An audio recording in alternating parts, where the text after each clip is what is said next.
Donc voici le circuit à partir duquel on va essayer de déterminer le coefficient d'auto-induction de la bobine qui est L. On choisit un générateur de basse fréquence. Où le signal, on utilise une tension qui est triangulaire. Peut-être vous vous rappelez au tronc commun, lorsque nous avons étudié la tension électrique, on vous a montré le GBF qui permet de donner des tensions soit sinusoïdales, soit en créneau, c'est-à-dire rectangulaire, soit triangulaire. Donc on va alimenter le circuit à l'aide d'un générateur de basse fréquence de fréquence F, c'est-à-dire c'est un courant variable, et on visualise la tension aux bornes de la bobine et celle aux bornes de conducteur ohmique. À partir de ces deux courbes que vous voyez ici, nous allons déterminer le coefficient d'auto-induction L. D'accord?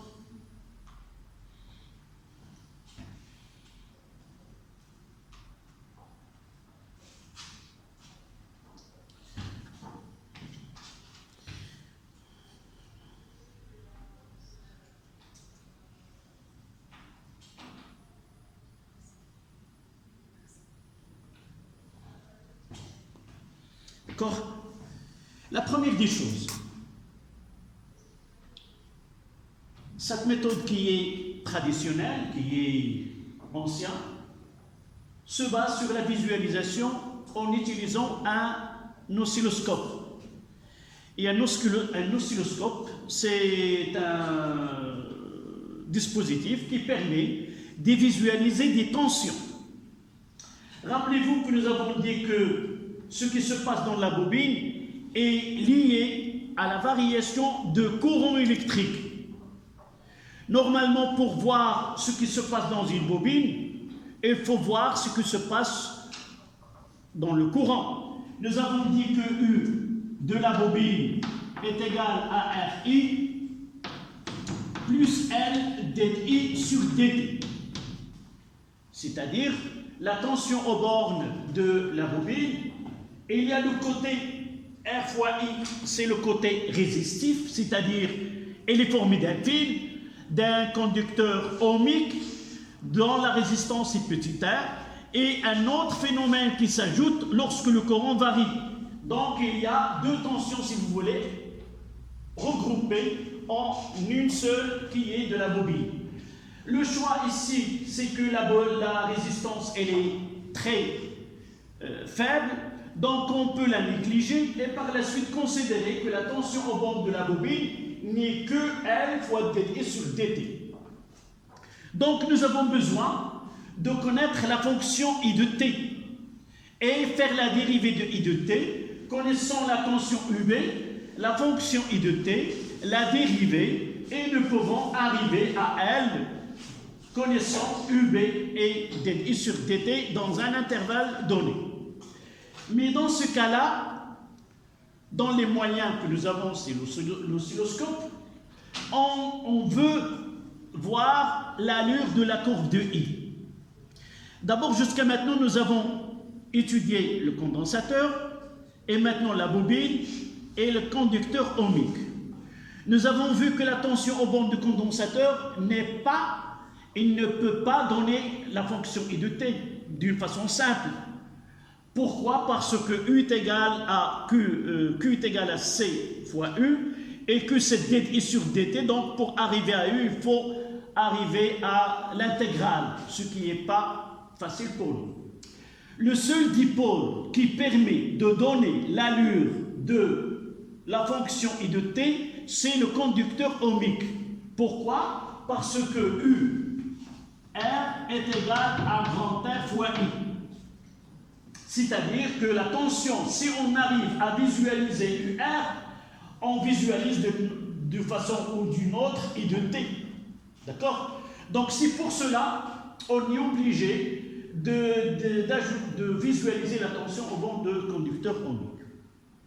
Si le générateur alimente le circuit avec une tension triangulaire, comment est la tension aux bornes de conducteur ohmique? quelle est son allure. ما هو شكل الدالة ديال غادي تكون triangulaire. Pourquoi? Parce que la relation entre I, si on établit un courant triangulaire, et UR elle est proportionnelle, alors la fonction UR elle est aussi triangulaire.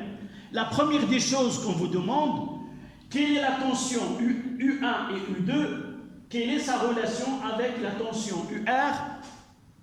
Deuxième étape, c'est, je vais essayer de représenter ER et UB. Donnez-moi le sens de la flèche pour UR. Ici, d'abord, il faut aller à R. Et voici les deux bords. Donc, I vers le haut. C'est la convention récepteur. C'est la 2. Voyez que la flèche va de A vers M. Donc, c'est U à M. Voyez que la flèche de A vers M. D'accord?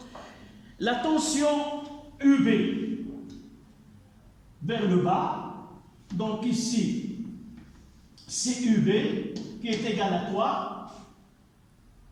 La flèche de B. Donc, c'est U de BM. Donc, deuxième chose, vous devez être capable de donner UR en fonction de M vers B. La flèche de M vers B, de M vers B. De la flèche de A vers de A. C'est MA. Toujours, on fait la flèche ici. Et on voit la flèche de quel point vers quel point. Donc, toujours la flèche de A vers M. Là, la flèche de M vers B. D'accord? Ça, c'est la deuxième chose qu'on devait connaître. La troisième, quelle est la relation entre ces tensions que nous avons l'habitude de les représenter avec les tensions visualisées? D'abord, là, il y a deux entrées, Y1 et Y2. Toujours la tension visualisée, c'est de la masse vers l'entrée. Voici la masse, voici l'entrée. Là, Y1, on l'appelle U1. Et là, de la masse vers l'entrée, ça, c'est U2. D'accord? N'écris pas, s'il te plaît, tu auras le temps. Je reprends. On vous donne un schéma de circuit. Il y a l'entrée Y1 et Y2. On vous donne des points. D'abord, pour appliquer la loi d'additivité des tensions dans un circuit, vous devez les mentionner autres que le générateur par des flèches dans le sens inverse du courant de sens conventionnel. Pourquoi? Pour qu'on écrit ces formes. Ceci n'est valable qu'en écriture en convention récepteur. J'apprends ces formules et je dois respecter que U et I dans le sens inverse. D'accord? Donc, représenter ça n'a rien à voir à ce qu'on va voir. Ce qu'on va voir, c'est autre chose. Donc, la question qu'on vous demande, quelle est la relation entre ce que nous connaissons d'habitude avec ce qu'on va visualiser? Parce que la visualisation nécessite un point qu'on appelle là, c'est la masse, et l'entrée. Et dans ce cas-là, nous voyons que de la flèche vers le bas, toujours la flèche visualisée, la tension visualisée de la masse vers l'entrée. Donc là et là. D'accord? Ce qui reste maintenant, quelle est la relation entre Y1 et UB? Ce point, elle est les mêmes. Donc, qu'est-ce qu'on dira? Que UB est égal à U1. Donc, on visualise U1 est égal à UB. Pourquoi U2 est inversé? Comment? U2. Pourquoi il est inversé? Comment? D'abord, tu dois poser la question, comment on schématise la tension visualisée? Comment on schématise? شنو درت باش مثلت هاد الجوج؟ كاينه une règle. Quelle est cette règle? Toujours la tension visualisée part de la masse vers l'entrée. Voici la masse, voici l'entrée. La flèche avec la flèche. Et l'auréole, si vous voulez, avec la masse. D'accord? Donc, et si nous essayons de voir U2 est égal à quoi? Moins U1, c'est très bien. Et là, nous pouvons mettre la résistance, elle est négligeable, c'est L dI sur dt est égal à U2 et UA et U2 est égal à moins 1 fois U. Voilà, on écrira ces deux phrases, on continuera demain, Inch'Allah.